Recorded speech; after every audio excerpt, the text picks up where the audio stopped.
Welcome to the LA Business Podcast, a forum for business owners and senior executives to share the experiences about the elements that drive their success. Your host is Robert Brill, CEO of Brill Media.co, an Inc. 500 company delivering the power of hyperlocal advertising. Robert writes for Forbes, Inc., and ad trade publications. Our goal is to bring you the stories about successes and failures of people who are making big things happen in marketing, entrepreneurship, and management. Hey everyone, welcome to another episode of the LA Business Podcast. Today, our conversation is with Kristen Anderson, co-founder and CEO of Catch. Kristen and I met over Twitter, and the breaking news of the moment, it hasn't even been 24 hours, South by Southwest has officially canceled. It's a 400,000 person event in Austin, Texas, with an estimated financial economic benefit to the city of about $350 million to $500 million. So it's a big impact for people all over the world who are in business, tech, finance, and entertainment.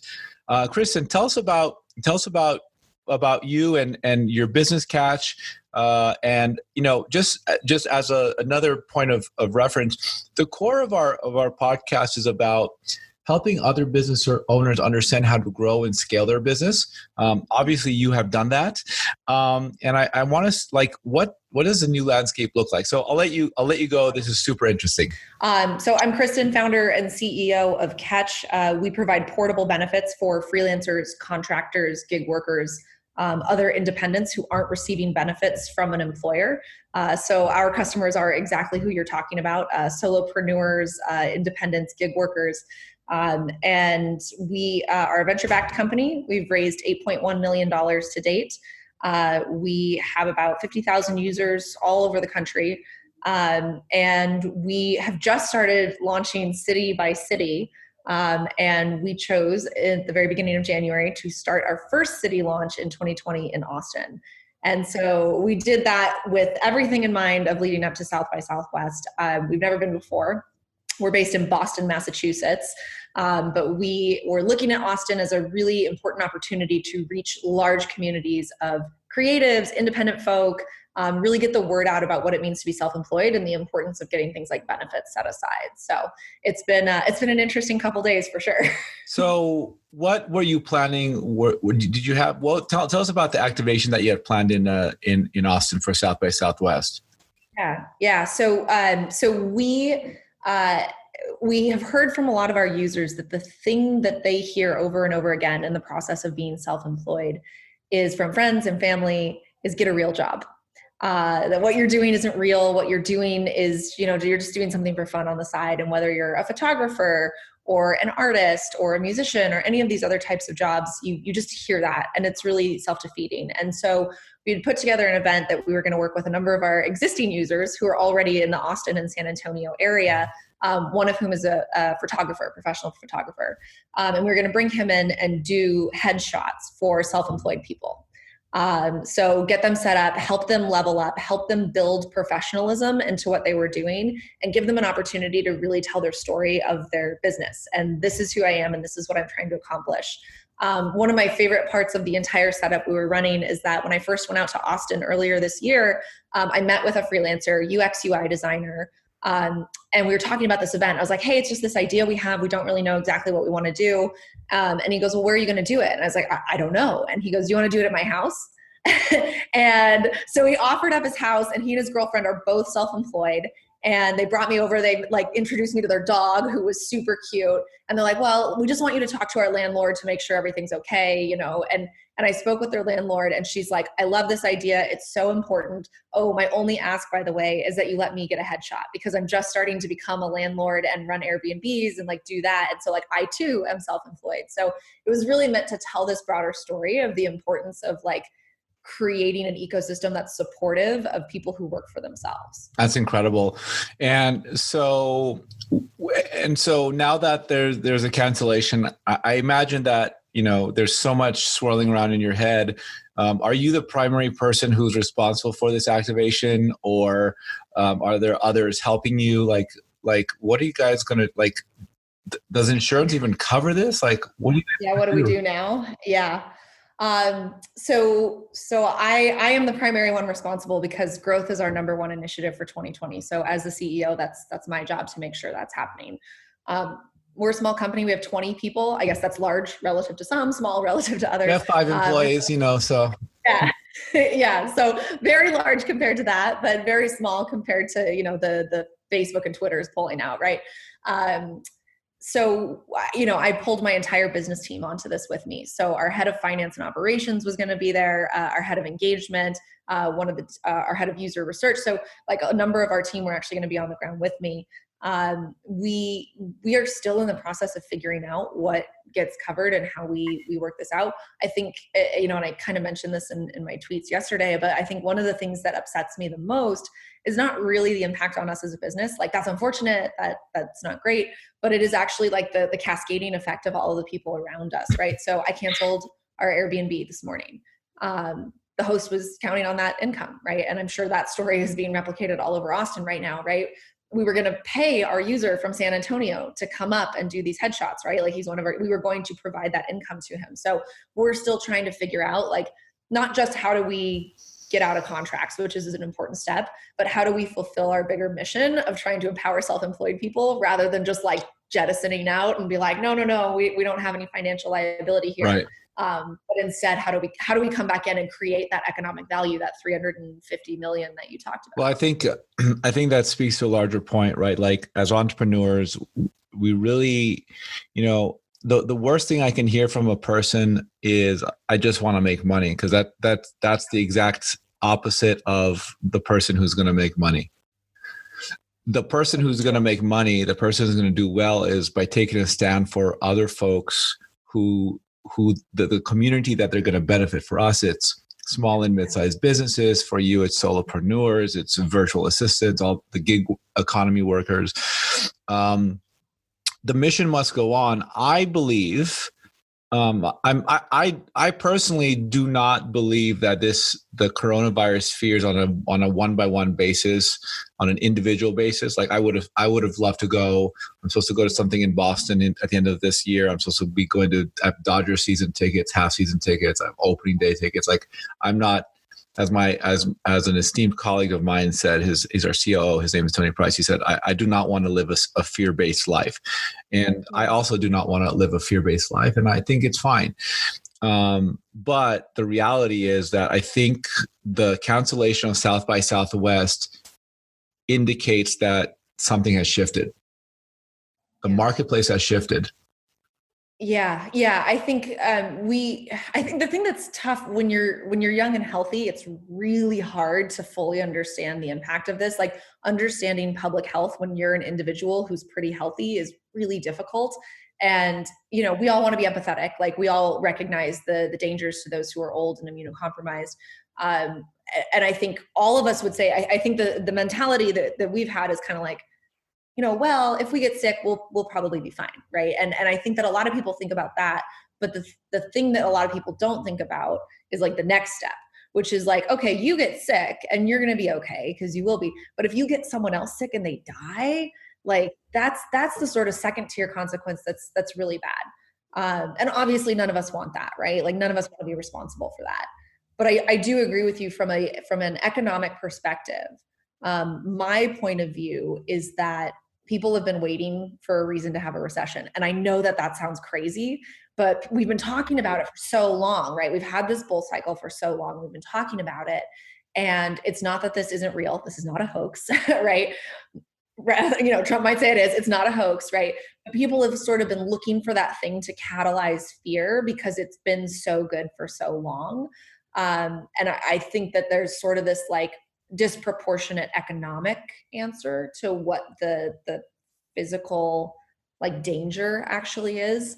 And so, when I see, I don't know how much you guys go into like the treasury yields and stuff like that, but I think yesterday treasury yields something like 0.78 for a 10-year treasury bill, meaning like basically what that means is like if you're buying a treasury bill and you say, I have $1, I want to have $1 10 years from now. And most of the time that trades above $1, right? Because, So like it's under $1 right now, which is basically people are like paying money to have money in the future. So it's like an index. It's effectively an index on the future, the possibility of a good or bad future. So the future is not looking so good from this moment. That's right. And that's a 10-year treasury yield, right? I mean, if you ask me a 12-month cycle or something like that, I'd be like, yeah, things might be worse 12 months from now than they are right now. I could buy that, right? But 10 years, like the fact, and it's not just like a little bit below $1, right? It's like 78 cents right now, which by the way is what women get paid for every dollar a man makes. But that's a big difference, right? And so it's like 10 years from now, you think we're going to be that far behind where we are now. That to me is crazy. Irrational. Like, it seems irrational. That's totally irrational. I agree. Yeah. So, when I think about this, I wonder if messaging. So we're an advertising firm. Our job is to help businesses grow using paid media, and some small business stuff that we do with marketing outside of paid media. And I think we're in this moment where I think messaging will need to change. Yesterday, I recorded something yesterday, and I was looking at the ads in my newsfeed. I saw Universal Studios. So I think. And I've seen, like, I'm in a PR group or whatever. They're like, staycations are going to become a thing because people are going to go a little bit stir crazy potentially. So even though places like Universal Studios are still going to be packed with lots of people, some international people, but still, you got to go somewhere. Staycation stuff. I saw an ad for business lending from Lendio. So I figured, okay, businesses are going to need money. And then I saw an ad from South by Southwest with a dude cleaning the air duct above the air that flows. Like, we take cleanliness and sanitation, all that stuff very seriously. Explore how we are keeping the planes clean. We clean them every 2 days or whatever. I think messaging, we might be getting to a point, depending on how long this impact is, where we're going to need to say different things to appeal to people's sense of risk and risk aversion and safety and cleanliness and health. Do you feel that might happen? Yeah, I mean, again, the people we serve are independent workers, and many of them work in fields that are somewhat dependent on a strong economy.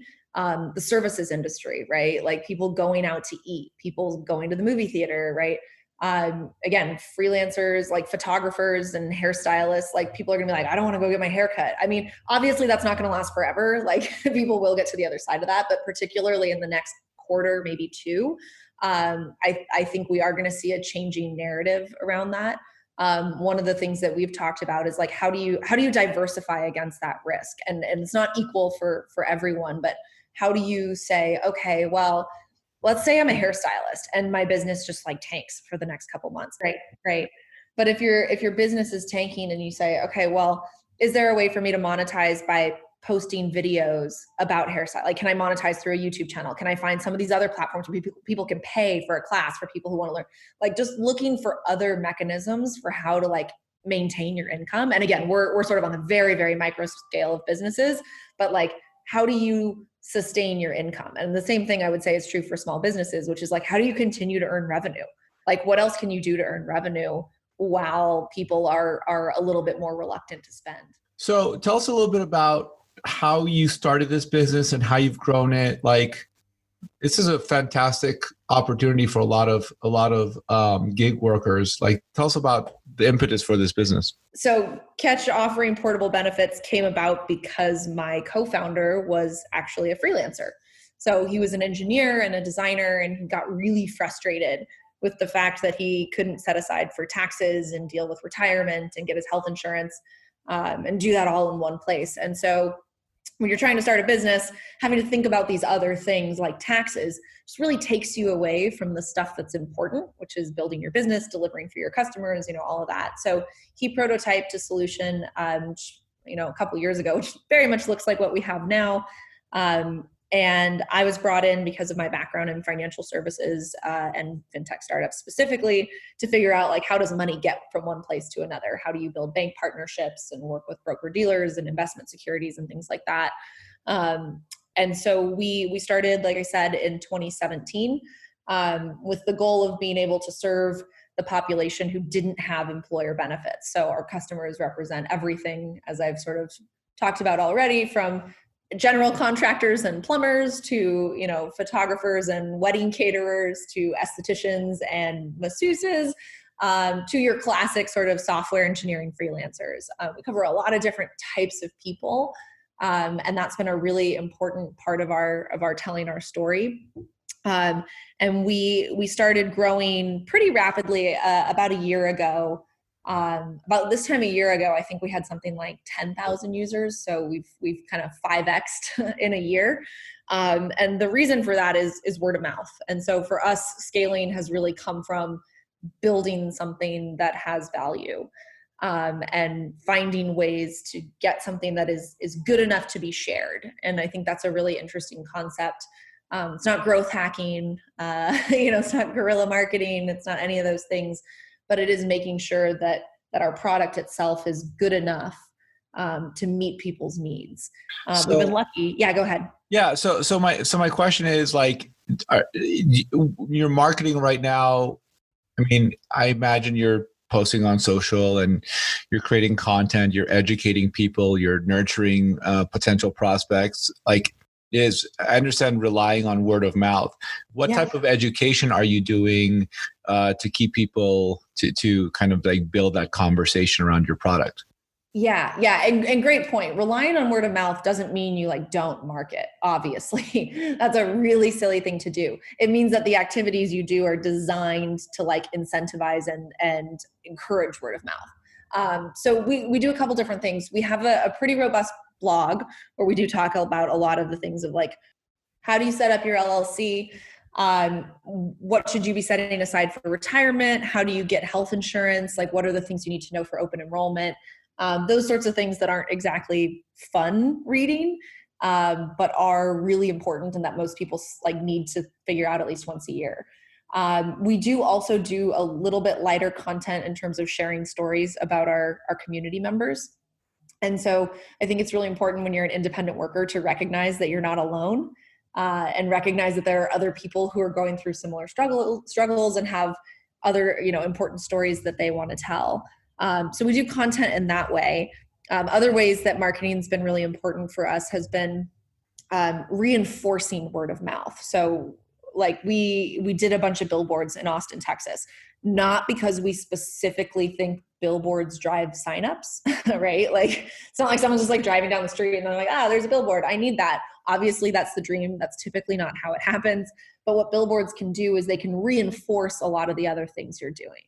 And so for us, having that proximity in Austin, Texas, where we were hosting events and we were active on social media and we were doing digital advertising and having a billboard, it allows you to sort of build this virtuous cycle of reinforcing awareness. And I think we actually did see some people who came through and said, I signed up because of your billboard. And I'm like, you think you signed up because of the billboard, but you're actually hearing different touch points from us all over the place. Because as people know, you often need to hear something 7 times before it actually sticks. Yeah, and the most recent report that I read from Think with Google is that number is even higher. It's between 20 and 200 consumer touch points before a person purchases. Wow. Yeah, and I'm sure it depends on what you're selling, and we're selling retirement, which is not a very sexy and fun thing that people are like, yeah, get me in on that, right? So I'm sure our number is fairly high as well. Amazing. Kristen, 2 questions before we wrap it up. Number 1, I'm a big foodie. I love to eat really fantastic food. I'm actually going to be in Boston later this month, unless things get canceled. What should I eat in Boston? Do you want just the best stuff, or do you want the classic Boston type fare? Just go all of it. Okay, great.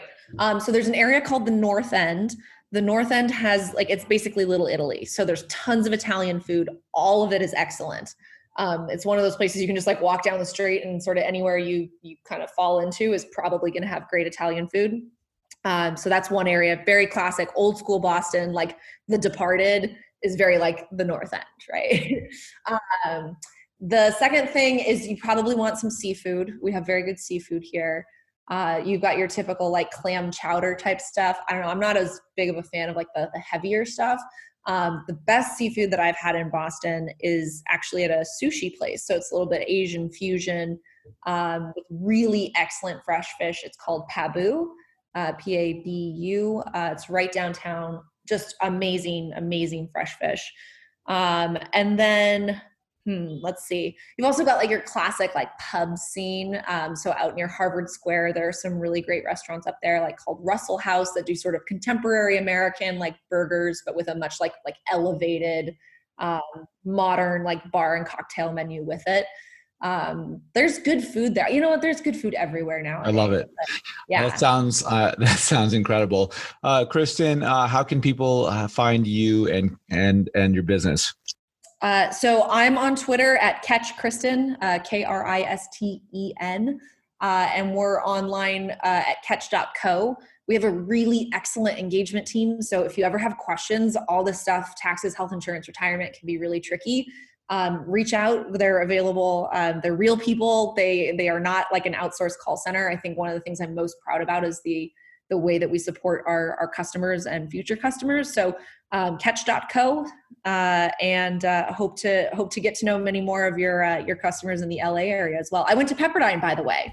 So I'm a big LA fan. I've been to Dodger Stadium many times. Very good. Thank you, Kristen. Appreciate your time on a Saturday morning here. No problem. Thank you so much for reaching out. Thank you for listening to this episode of the LA Business Podcast. If you like what we're doing on this podcast, please consider subscribing on Apple or Google Play, leaving a 5-star review, and sharing with your friends.